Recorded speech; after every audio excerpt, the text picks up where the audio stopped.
Cette capsule vous est présentée par la boutique Maixu pour vos peluches et articles décoratifs geek, ainsi que par Evo Retro, marque cool d'accessoires de jeux vidéo et de protecteurs pour mettre en valeur vos collections de figurines Funko Pop ou cartes Pokémon.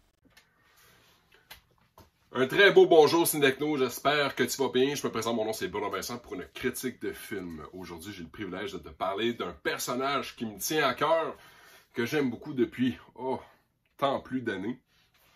Je te parle du personnage de Snake Eyes. Snake Eyes qui appartient à la franchise de G.I. Joe. Alors, il y a déjà eu 3 longs métrages, dans le fond, pour l'œuvre de G.I. Joe, mais c'était la première fois qu'on avait une histoire origine. En anglais, un origin tale. Fait qu'un gros merci à nos amis de chez Ciné-Techno, de chez Paramount, qui ont eu la gentillesse de me permettre d'évaluer ce film-là. Tu le vois par le bac. J'ai aimé le franchise. J'ai tous les films, j'ai du beef avec, parce qu'il y a des choses qui, pour moi, font partie intégrale de l'œuvre de G.I. Joe qui est juste pas là. Ceci étant dit, Larry Hama, créateur de G.I. Joe à l'époque avec les bandes dessinées de Marvel, a travaillé sur le film. Puis j'ai pas mon dire que si Larry Hama a jugé que c'était correct, c'est parce que ça l'était. C'est du film Snake Eyes G.I. Joe Origins, disponible en magasin depuis le 19 octobre 2021. On parle d'un film PG-13, PG-13, 121 minutes. Action, aventure, arts martiaux, tu l'auras deviné, c'est un film de G.I. Joe. C'est réalisé par Robert Schwentke.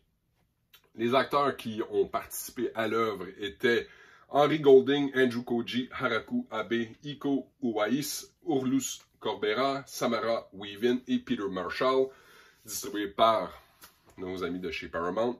Puis honnêtement, je te le dis, je suis vraiment très content de l'édition Steelbook. C'est vraiment c'est ces genres de coffrets-là que j'aime.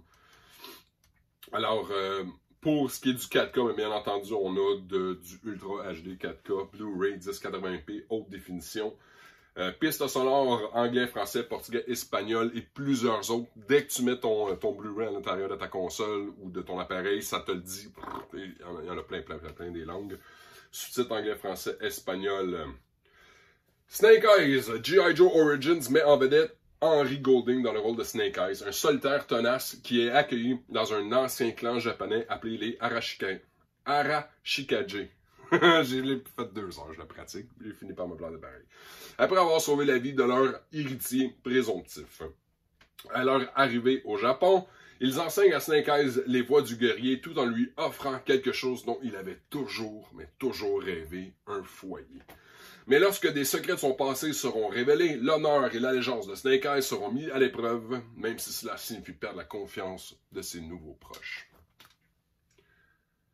Un excellent film, une excellente scène d'action. La scène de course automobile, elle est épique. Tu vois que c'est des maîtres dans l'art des arts martiaux parce qu'il n'y a pas une scène qui est plat, il n'y a pas une scène qui n'est pas réfléchie. Tu vois qu'ils ont mis du temps, du cœur et de l'entretien. J'aurais aimé, par contre, qu'on ait aussi cet aspect-là au niveau de l'histoire. Parce que je trouve que c'est tellement counter-culture. Ça va contre le grain de qui est Snake Eyes. Puis c'est juste là que j'ai trouvé que ça avait manqué un petit peu. Je sais pas pourquoi ils ont décidé d'utiliser le personnage puis lui donner une voix. Tu sais, lui donner un backstory. Je comprends l'intention, mais c'est parce que le personnage il est muet. Le personnage, c'est un frère avec Shadowstorm.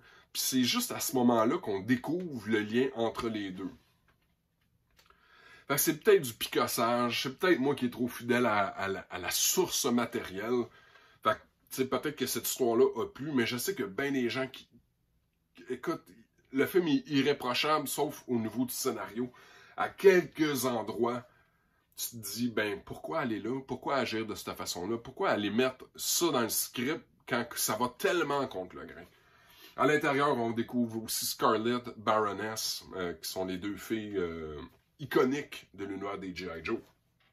J'ai vraiment eu du plaisir, même si je savais qu'en allant écouter ce film-là, j'allais ressortir avec des trucs à chaque comme, ah, pourquoi ils ont dit ça? Pourquoi ils ont fait ça? Pourquoi de même?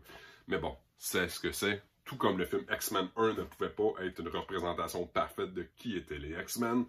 J'ai tendance à croire que le film Snake Eyes nous ouvre une excellente porte pour pas un reboot de G.I. Joe, parce que, écoute, on le sait, là, il y a un coffret présentement là, qui sort là, de 1, 2, 3, on a un concours, fait que je t'invite à aller participer si tu vas avoir les 4 films dans ton box set.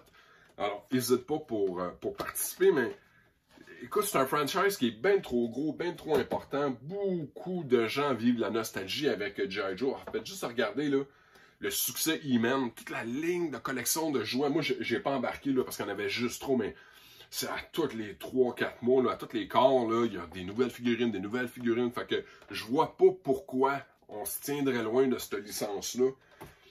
C'est rempli de positifs, G.I. Joe. Est-ce que tu te souviens des épisodes à la fin, quand c'était des années 80, les animations? Il y avait toujours une cutscene à la fin avec une morale. C'est ça, G.I. Joe. Ça l'enseignait aux jeunes à être des bons citoyens. Puis honnêtement, ça, j'aimais ça. Fait que, excellent film d'action, excellente présentation du personnage. Une histoire un peu rocambolesque pour mes goûts, mais clairement mérite d'être entendu, mérite d'être vu. Fait que là-dessus, mon cher, passe un excellent cinéma, excellent film. Laisse-moi savoir, t'es in ou t'es out? T'aimes ça ou pas? Viva Snake Eyes!